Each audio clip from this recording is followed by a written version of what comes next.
ভারতের seven sisters এরা কি 7 বোন নাকি অন্য কিছু? এই সেভেন সিস্টার্স আসলে কি? কেন বাংলাদেশের এই সেভেন সিস্টার্সের কথা এত বেশি শোনা যাচ্ছে? সেভেন সিস্টার্স মনে রাখার কৌশল, সেই সাথে শিলিগুড়ি করিডোর ও চিকেন নেকের বিস্তারিত আলোচনা করব আজকের এই ভিডিওতে। আসসালামু আলাইকুম বন্ধুরা, সুমি অন্ডারলাস্ট চ্যানেলে নতুন হয়ে থাকলে সাবস্ক্রাইব করে নোটিফিকেশন বেলটি অন করে রাখুন। কমেন্টে আপনাদের মতামত জানাতে পারেন। ভিডিওতে একটি লাইক এবং শেয়ার করে চলুন এবার শুরু করি। সেভেন সিস্টার্স আসলে কি?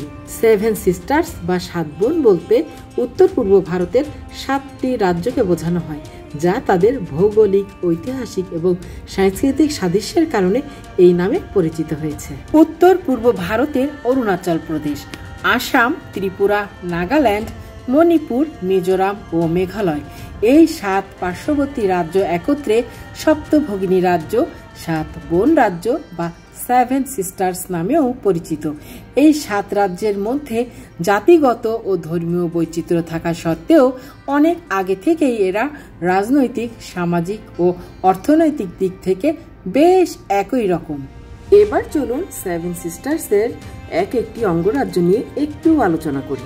প্রথমেই আমরা আলোচনা করব অরুণাচল প্রদেশ নিয়ে। অরুণাচল প্রদেশ উত্তর পূর্ব ভারতের উত্তর পূর্ব অংশে অবস্থিত। এটি উত্তরে চীন, পূর্বে মিয়ানমার, দক্ষিণে অসম এবং পশ্চিমে ভুটানের সাথে সীমান্ত ভাগ করে। এই রাজ্যটি প্রধানত পাহাড়ি এলাকা নিয়ে গঠিত, যার মধ্যে রয়েছে হিমালয়ের অংশ। এটি সূর্যোদয়ের ভূমি নামেও পরিচিত। এখানে 20টিরও বেশি প্রধান নৃগোষ্ঠী এবং আরও অনেক ছোট নৃগোষ্ঠী বাস করে। অসম রাজ্যটি ভারতের উত্তর পূর্বের কেন্দ্রে অবস্থিত। এর সীমানা পশ্চিমে পশ্চিমবঙ্গ, উত্তরে ভুটান এবং অরুণাচল প্রদেশ, পূর্বে নাগাল্যান্ড এবং মণিপুর, দক্ষিণে মেঘালয়, ত্রিপুরা এবং মিজোরাম রাজ্যের সাথে যুক্ত। মেঘালয় পশ্চিমে অসম এবং দক্ষিণে বাংলাদেশ সীমান্তে অবস্থিত। রাজ্যটি পাহাড়ি এবং ঘন বনাঞ্চল নিয়ে গঠিত। এই এলাকাটি পৃথিবীর সবচেয়ে বেশি বৃষ্টিপাত প্রবণ এলাকা হিসেবে পরিচিত। নাগাল্যান্ড পূর্বে মিয়ানমারের সীমান্তে এবং উত্তরে অরুণাচল প্রদেশ ও আসামের সাথে যুক্ত। নাগাল্যান্ডের ভূপ্রকৃতিতে পাহাড়, উপত্যকা এবং ঘন বনাঞ্চল রয়েছে। এখানকার জলবায়ু মূলত শীতল এবং মনোরম।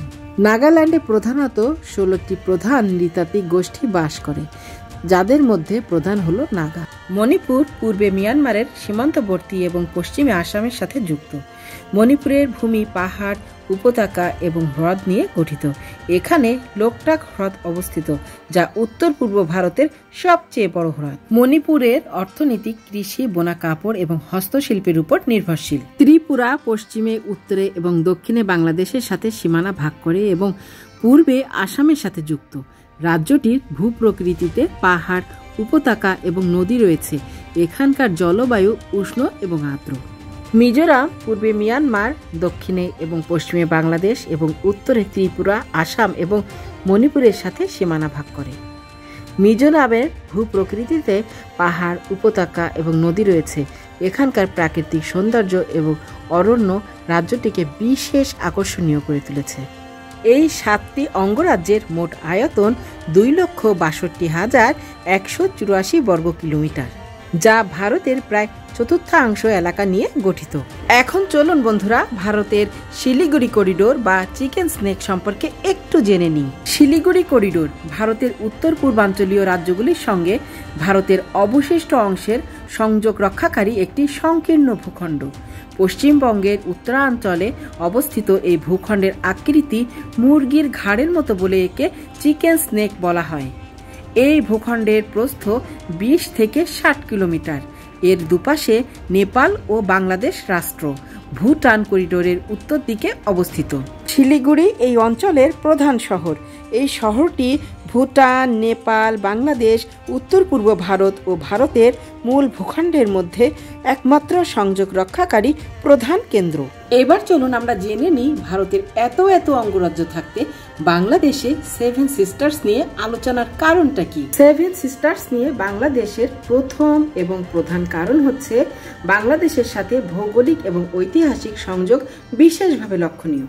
আন্তর্জাতিক সম্পর্ক এবং বাংলাদেশের সাথে সরাসরি যোগাযোগ স্থাপনের বিশেষ গুরুত্ব রয়েছে। অর্থনৈতিক ও বাণিজ্যিক সুযোগ। পর্যটন এবং সাংস্কৃতিক বিনিময়। বাংলাদেশ ও ভারতের মধ্যে কৌশলগত সহযোগিতা এই অঞ্চলের নিরাপত্তা এবং স্থিতিশীলতার জন্য খুবই গুরুত্বপূর্ণ। নিম্নোক্ত কারণগুলির মাধ্যমে বোঝা যায় কেন বাংলাদেশে সেভেন সিস্টার্স নিয়ে আলোচনা এতটা গুরুত্বপূর্ণ। বন্ধুরা, আপনারা কি মনে করেন? আপনাদের মতামত কমেন্টে লিখে জানান।